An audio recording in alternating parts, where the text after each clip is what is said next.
የንብረት ስም ዝውውርን የሚገድብ ሕግ ላይ ማሻሻያ ተደረገ።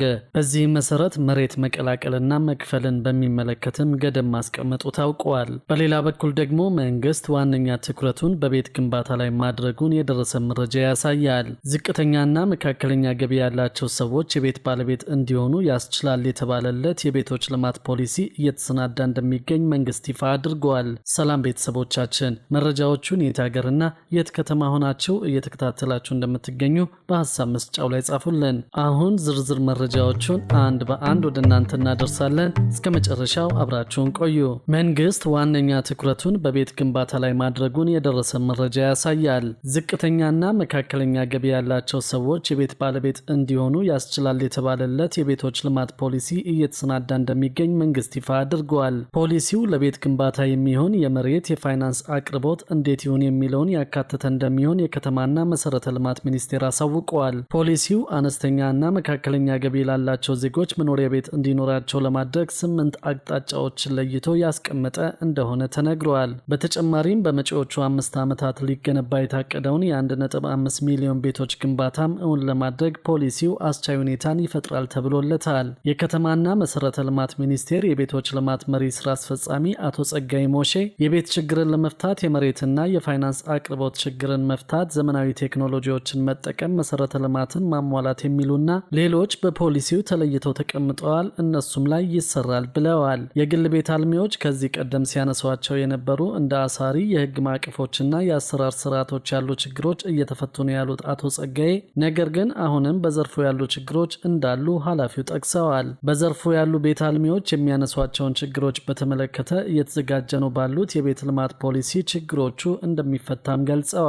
ከተያዘው ዓመት ጀምሮ በመዲናዋ 100,000 ቤቶችን ለመገንባት ታቅዶ ዘርፈ ብዙ እንቅስቃሴዎች እየተደረጉ እንደሚገኝ የአዲስ አበባ ከተማ አስተዳደር አሳውቀዋል። በዚህ የቤት ልማት ፕሮጀክት ቀደም ሲል የቤት ባለቤት ለመሆን ገንዘብ ሲቆጥቡ የነበሩ ዜጎችን ቅድሚያ ታሳቢ ለማድረግም ታቅደዋል። 100,000 ቤቶችን ለመገንባት ሲታሰብ 50,000ውን በመንግስትና በግለሰቦች አጋርነት እንዲሁም ቀሪ 50,000ውን በመንግስት አቅም ለመገንባት አስፈላጊ የሚባሉ የቴክኖሎጂ ስራዎች መሰራታቸው ታውቋል።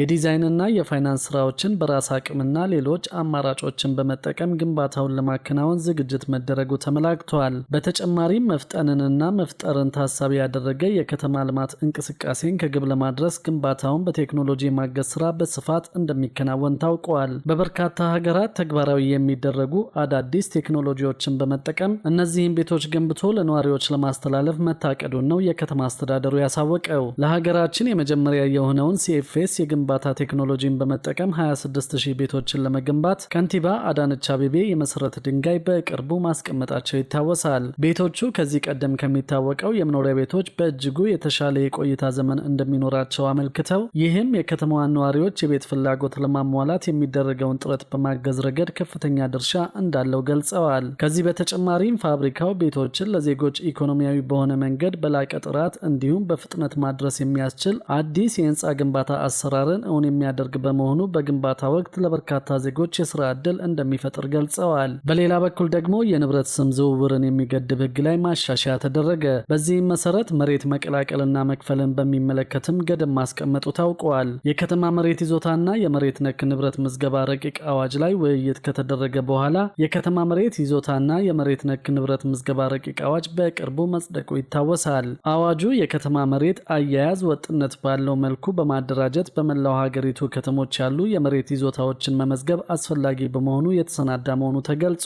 በመሆኑም ወደ ተግባር ሲገባ የመሬት አስተዳደር ስርዓትን ያቀላጥፋል፣ ህገወጥ የመሬት ወረራን፣ ብልሹ አሰራርንና ኢፍትሐዊነትን ለማስቀረት ይረዳል ተብሎም ታምኖበታል። አዋጁ የመሬት ነክ ንብረት ምዝገባን የሚፈቅድ እንዲሁም በመሬት ይዞታ ማረጋገጥ ሂደት ላይ የጊዜ ገደብ የሚያስቀምጥ አንቀጾችን አካቷል። በስራ ላይ የነበረው አዋጅም ሆነ ለማስፈጸሚያነት የወጣው ደንብ በይዞታ ላይ ያለን መብት ግዴታና ኃላፊነት ብቻ አረጋግጦ መመዝገብ እንጂ በይዞታው ላይ ስለሚገኝ መሬት ነክ ንብረት ምዝገባ እንዲካሄድ አይፈቅድም ነበር ተብሏል። አዲሱ አዋጅ ግን የከተማ መሬትና ከመሬት ጋር የተያያዘ ሌላ የማይንቀሳቀስ ንብረት ምዝገባ ስርዓትን ይዘረጋል። በአገር አቀፍ ደረጃ ተቀባይነት ያላቸው መሬትና መሬት ነክ ንብረት ምዝገባ መለያ ኮዶች ስርዓት ያወጣል። እንዲሁም ደግሞ የመለያ ኮዶቹ በአገር አቀፍ ደረጃ በከተሞች ተጣጥመው ተፈጻሚ መሆናቸውን ያረጋግጣል።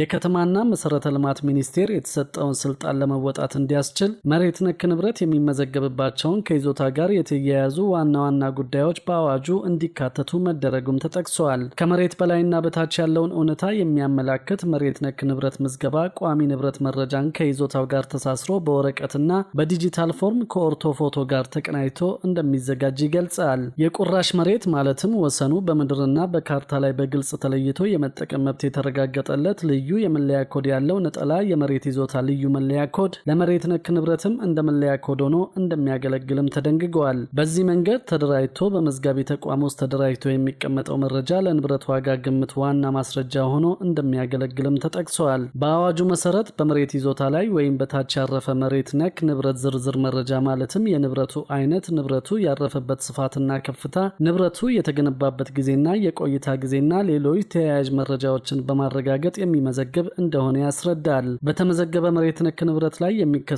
ለውጦችና መገለጫዎችም እንዲመዘገቡ ሲገልጽ ከላይ የተጠቀሱት ድንጋጌዎች እንደተጠበቁ ሆነው በይዞታው ላይ ስለሚመዘገብ የመሬት ነክ ንብረትና ዝርዝር ተግባራት ክልሎችና ቻርተር ከተሞች በሚያወጡት ደንብና መመሪያ ውስጥ እንደሚገለጽም ተጠቅሷል። በሌላ በኩል በአንድ የመሬት ይዞታ ማረጋገጫ የሚደረግበት ሰፈር የመሬት ይዞታን የማረጋገጥ ሂደት መጠናቀቁ ይፋ እስኪደረግ ድረስ የመሬት ይዞታ ስም ዝውውር እንደሚታገድ የሚገልጸው ክፍል ላይ ተጨማሪ ጉዳዮችን አካቷል። በዚህም መሰረት አዋጁ ከስም ዝውውር እገዳ በተጨማሪ መቀላቀልና መክፈል፣ ማንኛውም በይዞታው ላይ ያለ መብት፣ ክልከላና ኃላፊነት መለወጥ፣ ማስቀረት፣ መቀነስና ማሻሻል የሚችሉ አገልግሎቶች ታግደው ይቆያሉ ብለዋል። በድንጋጌው መሰረት በመሬት ይዞታ ላይ የሚገኝ መብት፣ ክልከላና ኃላፊነትን በተመለከተ መብቱን የሚያረጋግጡ የሚያግዱ ፍርዶች፣ ውሳኔዎች ወይም ትዕዛዝ የሚያስተላልፉ፣ የሚለውጡ፣ የሚያስቀሩ ወይም በመዝጋቢው ተቋም ላይ ተጠያቂነት ሊያስከትሉ የሚችሉ ፍርድ ወይም ውሳኔ ወይም ትዕዛዝ ለመዝጋቢው አካል ከደረሰበት ጊዜ ጀምሮ እንደሚሆንም ያስረዳል። የከተማ መሬት ይዞታና መሬት ነክ ንብረት ምዝገባ ረቂቅ አዋጅ በስራ ላይ ያለውን አዋጅ ላይ የተስተዋሉ ችግሮችን ለመፍታት በአዋጁ መጠሪያ ስያሜ እንዲሁም በአንቀጾቹ ላይ ማስተካከያዎችን ያካተተ መሆኑ ታውቋል።